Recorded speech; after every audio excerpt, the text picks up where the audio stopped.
introducing. Members of the press, we'd like to welcome you to this very sad presser. We're all aware of what transpired yesterday and what's been transpiring in recent weeks. We apologize for the late start. It was occasioned by the fact that we were getting an updated report from our welfare department. Without further ado, I'm going to defer proceedings to our change champion-in-chief and President, Advocate Nelson Chamisa. Thank you very much, Advocate Mahere. I come to you under very difficult circumstances. Fellow colleagues, our journalists here present, members of the Fourth Estate, and also the people of Zimbabwe. The purpose of this presser is to give a context against the citizens in Zimbabwe. You are aware that we've just lost a life. You are aware that our rally was attacked yesterday, unprovoked, uninvited. We just saw members of ZanuPf, the gangs that are armed and that are terrorizing people in Kwekwe, besieging our rally, armed with sticks and some primitive weapons. As we speak right now, what is clear is that a dark cloud hangs over the nation of Zimbabwe. As we mourn the passing on of a very important citizen whose life has been cut short by political intolerance, a culture of violence that has been promoted with impunity and immunity, we are saying this is the time to draw a line in the sand. Enough is enough. We can't continue to lose political life on account of politics.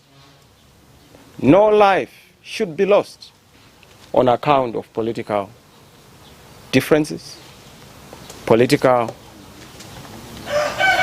conversations, or a political contestation or a contest like an election. We stand in solidarity with the ZanuPf family who have been deceased, whose member has been deceased, Mboneni ZanuPf, who was brutally attacked by a spear. And the kind of weapons we are talking about tells you that we are so backward. These are Stone Age weapons that are being used in this day and age. But it tells you how primitive our colleagues, our competitors, our opposite number are. As you are aware, violence is normally resorted to by the defeated and the losing. What is clear is that ZanuPf's writing is on the wall.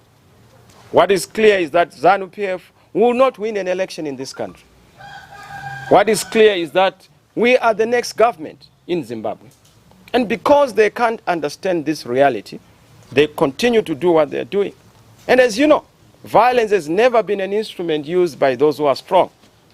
Bullies are very quick to act in violence.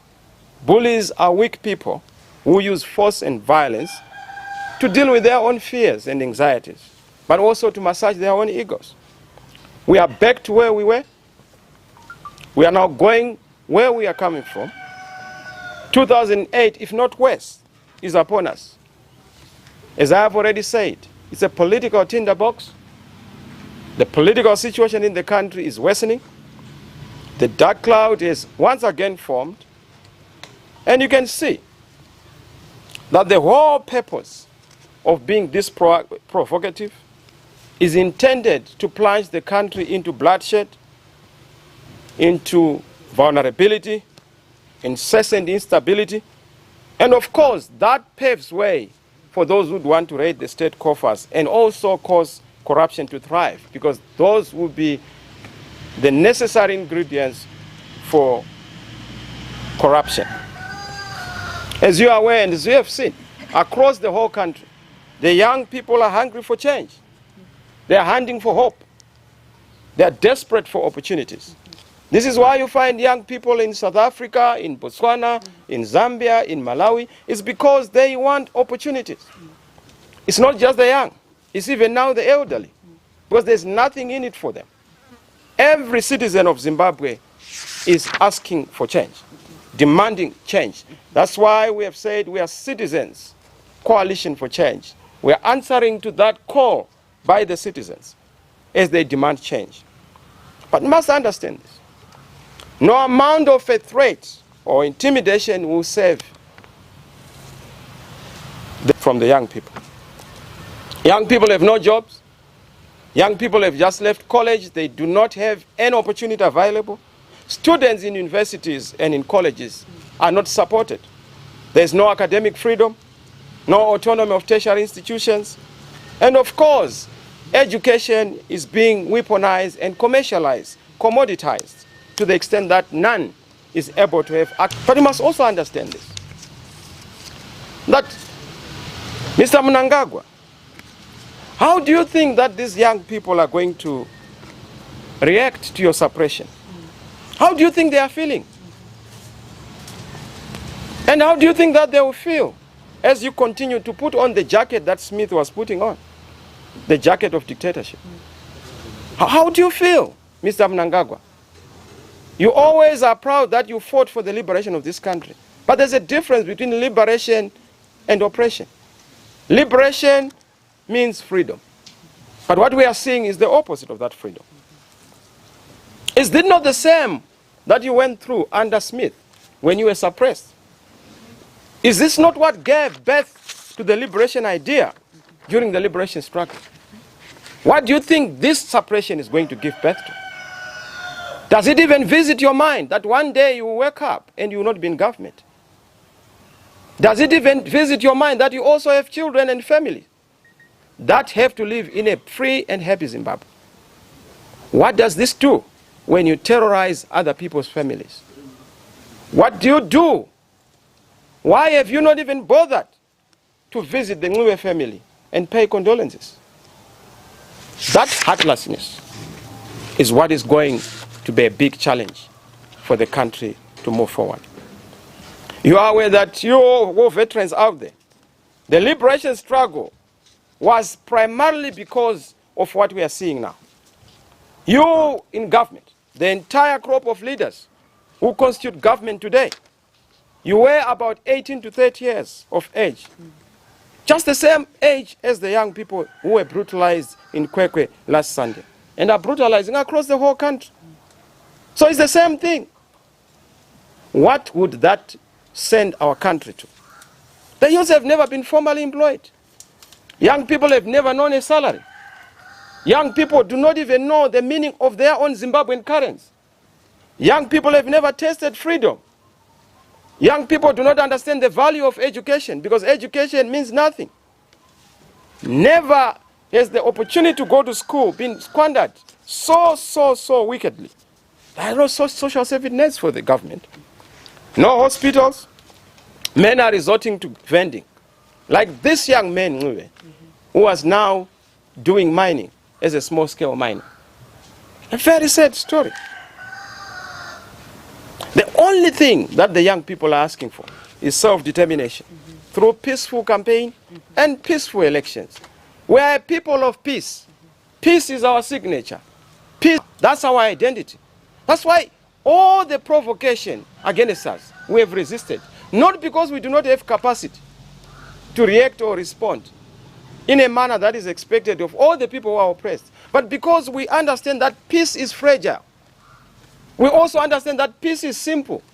And to do away with peace is to do away with the stability of a nation and the prosperity of a nation and the dignity of generations.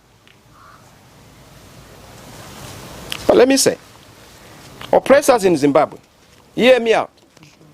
Especially you who think that oppression is fashionable. Brutality is seasonal. Violence is not permanent. Power is temporary. You are your own worst enemies. You are only making your situation very worse. Change is coming. Believe you me, change is coming. In fact, what you are seeing are the telltale signs that the writing is on the wall and that change is on its way. When change is coming, those who are to be changed begin to behave in a hysterical manner. They panic like a snake. They want to avoid the inevitable, but freedom is coming. And freedom can't be postponed, delayed, or denied. There is no other party in this country that has such a history of violence, such as ZanuPf. Of course, they must know the consequences of closing channels of health political discourse, health, deliberative, and conversational politics. That's what we stand for. We want to fight over ideas.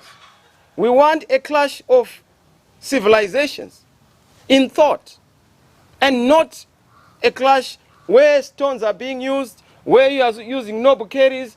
I was addressing the crowd, and I saw these people coming, almost like what used to happen during those primitive years, throwing spears onto people, stones, all sorts of primitive weaponry. It shocked me, and I'm glad, and I want to thank the people and the Change family for exercising restraint. It was provocative, and they wanted bloodshed. In fact, I had been informed prior that they wanted to do this. I'd also been informed, and I'm reliably informed, that the police were aware of this thing, and they know, because they had the intelligence. Fellow citizens, our journalists, I must say, as we go into the details of what transpired in Kwekwe, I just wanted you to know that their intention was to make sure that we don't address the people. They did not start just recently. Any person who is in government, who is civilized, who arms the young ones to commit violence is wicked. A government that uses weapons against its own citizens is wicked. This is the only country where you would find people in government sponsoring, instructing into transact politics, sponsoring terrorism. In our stabilized governments, in this country, it is the government that is in itself turning itself into a terrorist. And the citizens are trying to restrain government from terrorist acts. But let me say, we appreciate the police, if what I've read is anything to go by, for their professionalism. Yes, we are not happy with what they did to us in Kwekwe, but the fact that they've managed to investigate and certain people have been apprehended or have been arrested, we must give kudos where they are due. We understand how politics is poisoning effective policing and professional policing in this country. The police officers know their duties, and I want to tell you, our police officers are one of the best in the world. But they are poisoned by politics and partisan instruction. That's why we must be able to arrest the toxicity that is being forced onto our police. I know that the institution of the police, ZanuPf, is interfered with to be tarnished by partisan politicians who always think that the police are their private militia. And this runs against the integrity of our police. And we must be able to deal with this. I have it on good authority that they were planning this thing ahead of time. And that what they did, according to the police, is something that was premeditated, and they know the sponsors, and the sponsors are big political people. But let me just give a context to the violence we have seen in this country, so that you see that Kwekwe is not an isolated case.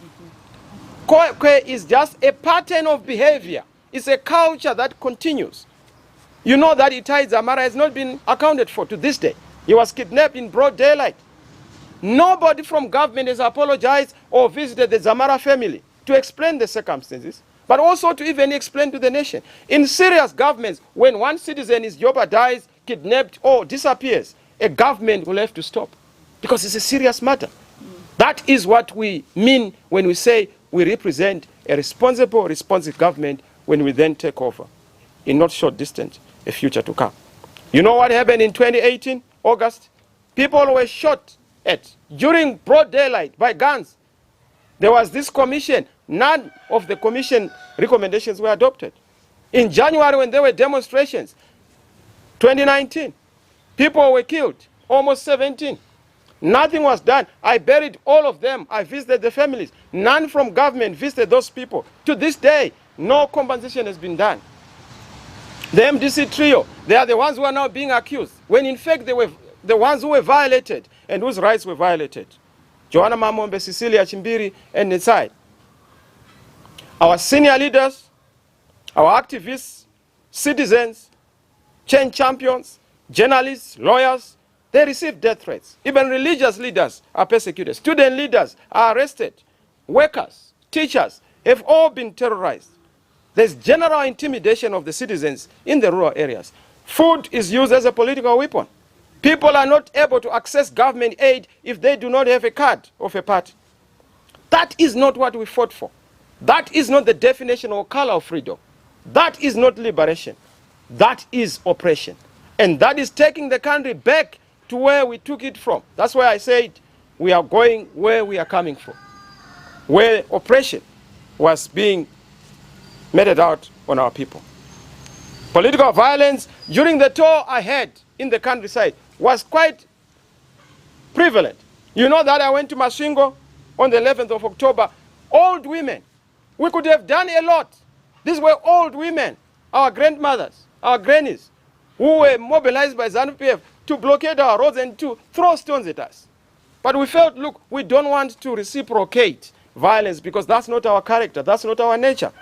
We were embarrassed, we were harassed, we were humiliated. But that is the price of going on the highway to freedom on a peace platform. We will never be provoked. It's not because we do not have capacity to be like ZANU, but we are the alternative to ZANU. We can't copy them. We can't be a replica of that which we are fighting. You know that on the 18th of October, they attacked our convoy. And I missed death by a whisker.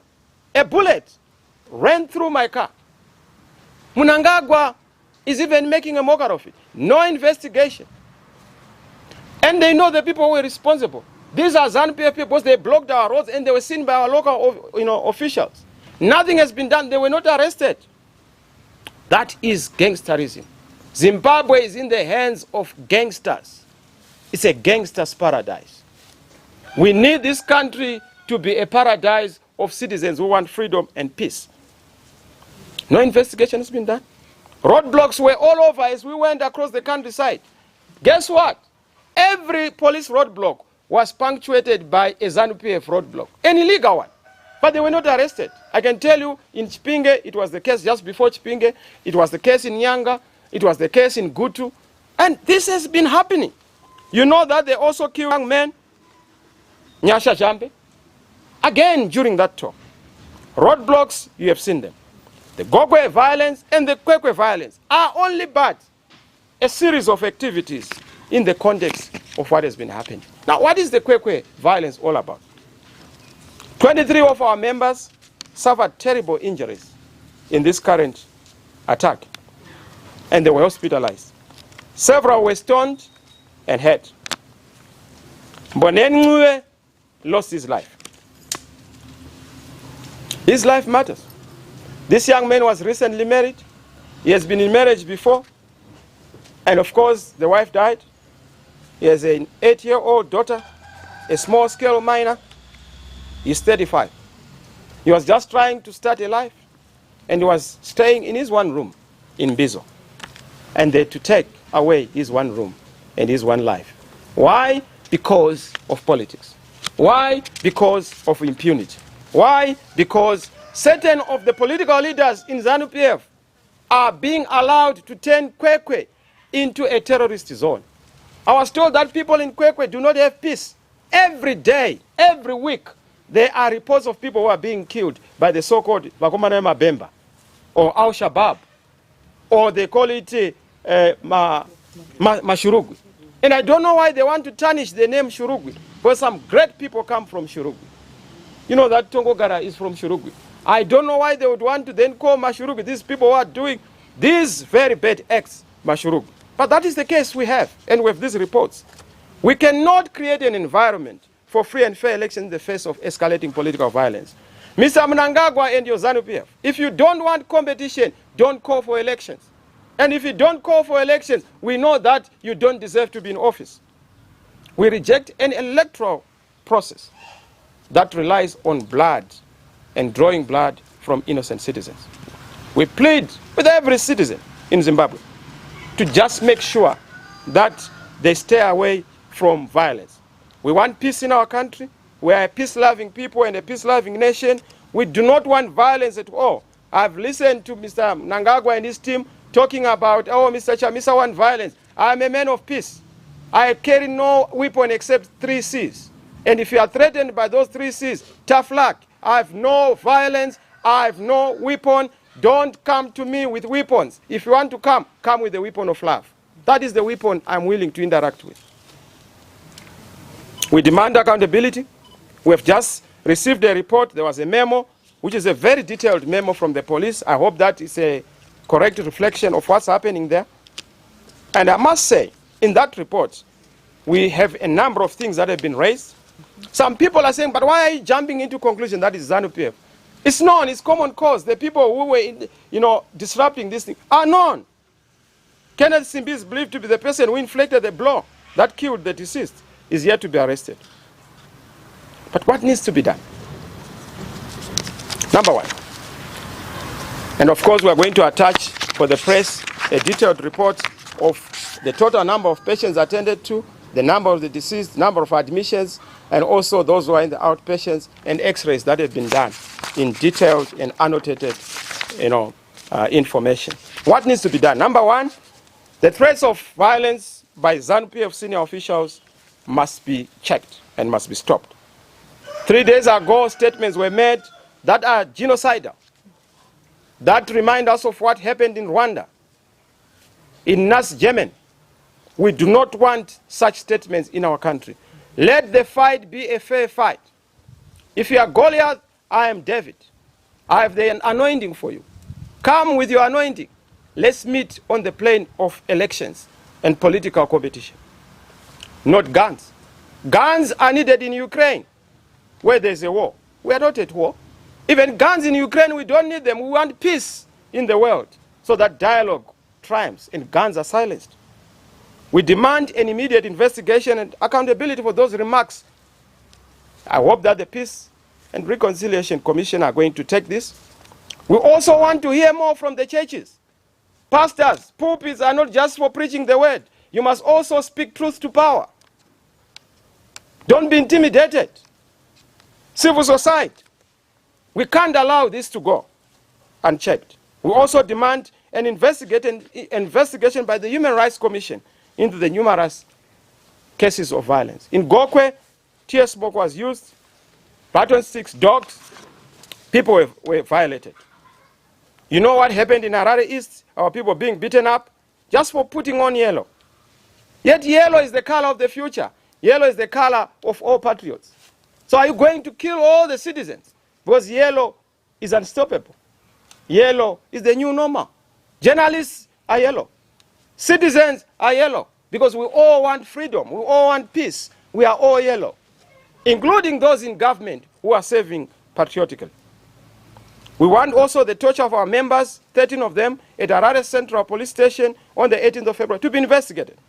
The arrest and torture of citizens for wearing yellow, Zela Gumbo, Inyandoro, Prince Mtebuka, and Tatenda Chigwada must be investigated and the culprits be brought to book. Those who masquerade as police beating up people must be flushed out and exposed. Police officers are, by training, not to beat up people. They are trained to police and to maintain peace, law, and order. We know it. SADC and AU, we are going to be writing you, and we are putting you on notice that Zimbabwe is a powder keg about to explode. This will affect the region. It will cause instability. Your peace and our peace, the regional peace and security is under threat. We can't have a repeat of 2008. We can't have a repeat of the sins we have seen in the region where there is instability. To our church, I urge you to pray. Let us pray so that violence and the demon of violence does not engulf our country. We don't want bloodshed. We want peace. Our police, keep doing what is good.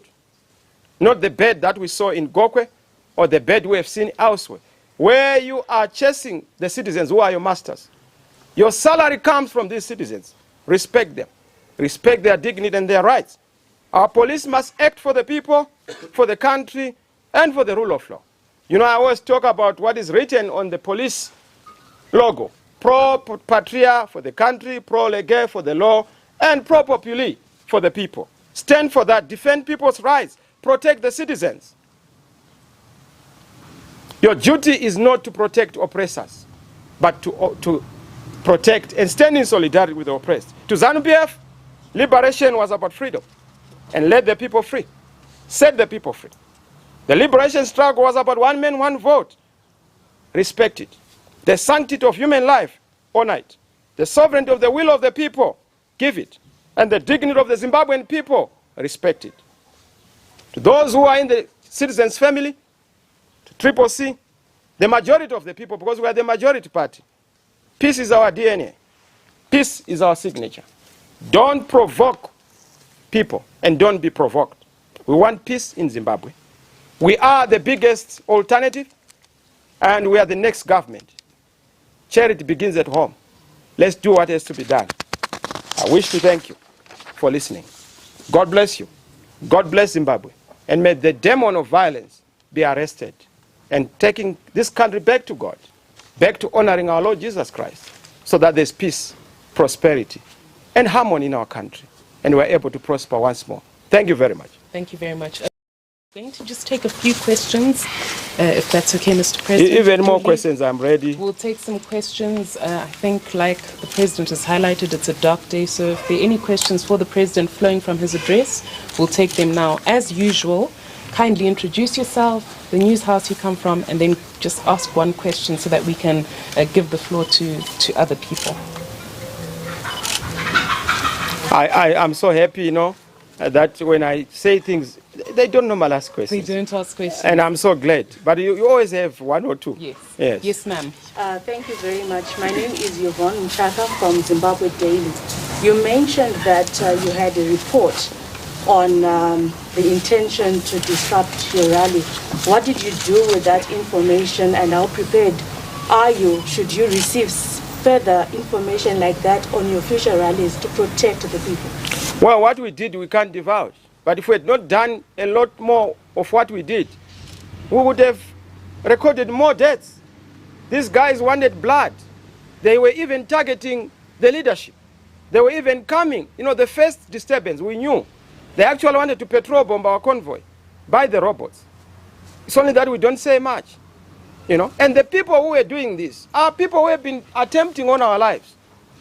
You know, they were celebrating that, no, we poisoned him when he was in Botswana and stuff like that. I don't normally eat. Okay? But it shows you wicked people who believe in eliminating opponents. And we've told all our leaders, all our candidates, please eat with a lot of care. It's good to have appetite, but control your appetite. Be careful. Not everything is food.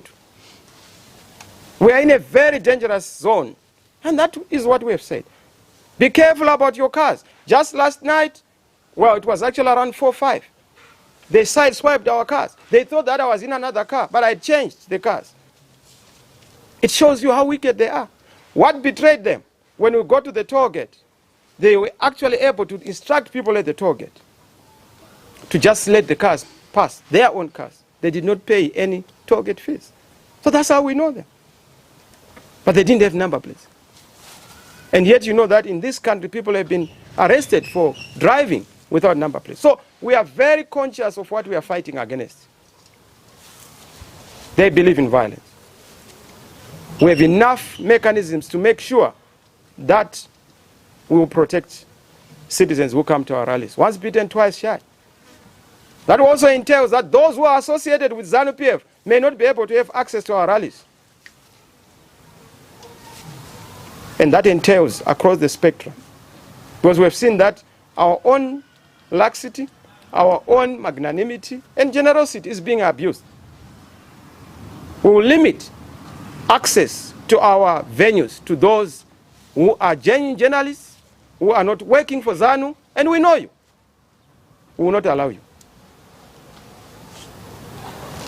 Thank you. Thank you very much, Mr. President. Are there any other questions? I'm sure the last one. Yes, sir. Leo. Thank you. My name is Leo Honere from newzimbabwe.com.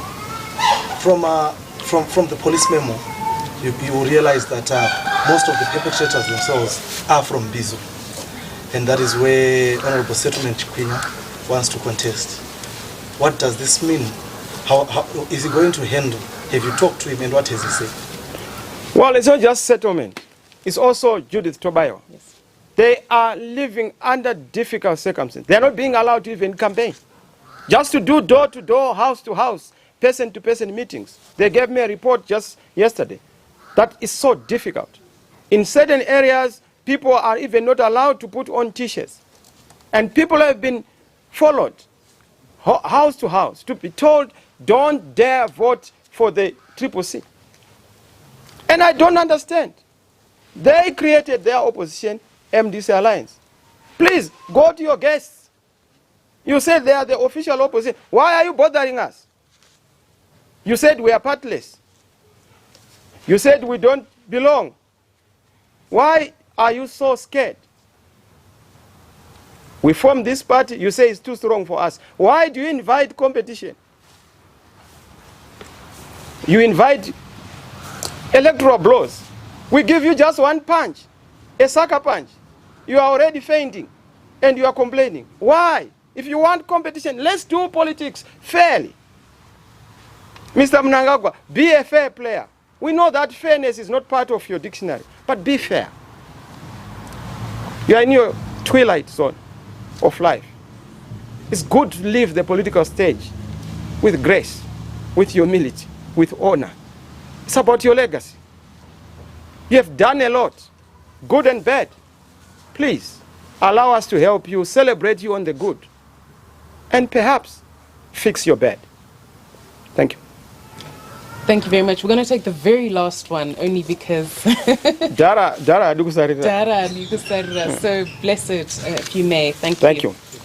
So just going through social media, there has been allegations that you, as a party, you staged managed these attacks on yourselves, and that you are seeking to get attention ahead of the United States of America President's review on sanctions against Zimbabwe. And there's also a voice note that is going through of one person who was shouting, holding the mic, that Dzorera, Mute Dzorera. So even that Dara, kuna munhu angadzorera azvitangira zvinhu zvake. Just to go by that warped and kindergarten logic, which is typical of ZANU. Can you see that that's propaganda? Why would we stage manage attack on our own people at the risk of even our own selves? We are not that vile. We are not ZanuPf. We are not that cruel. For us, it's not about power. It's not about, getting positions. It's about change. And we'll never sacrifice people's lives for political power or for political positions. Never. We have resisted that temptation and we'll continue to resist it. So, look, ZANU always say things. They've never accepted anything. Even if they are the ones who are perpetrators, their fingers will be pointing at all other people. Don't you know the Ken Ngala story? Don't you know what they've done? Even the June short sleeve, long sleeve, don't you know about it? Have they owned up? Which other political party has the largest number of dead bodies? Which other political party or political leaders are drenching in the smell of people who have died on account of political violence? Except ZANU. They even say ZANU de Europa. Whose blood? Is it your blood? That is the citizens' blood. So look, they will say whatever they are saying. It was a clear attack. But the police knew about it. We were also informed about it. You can go and ask the police. ZanuPf people know about it. They will pretend to say, we don't, but they know about it. These are people who are known, and they are in Kwekwe. You are from Kwekwe yourself. You know that these people are there. There is impunity. Nothing is happening to them. They are riot and on the rampage in Kwekwe. There's no peace in Kwekwe. Thank you very much. God bless you. Thank you. Thank you. Thank you.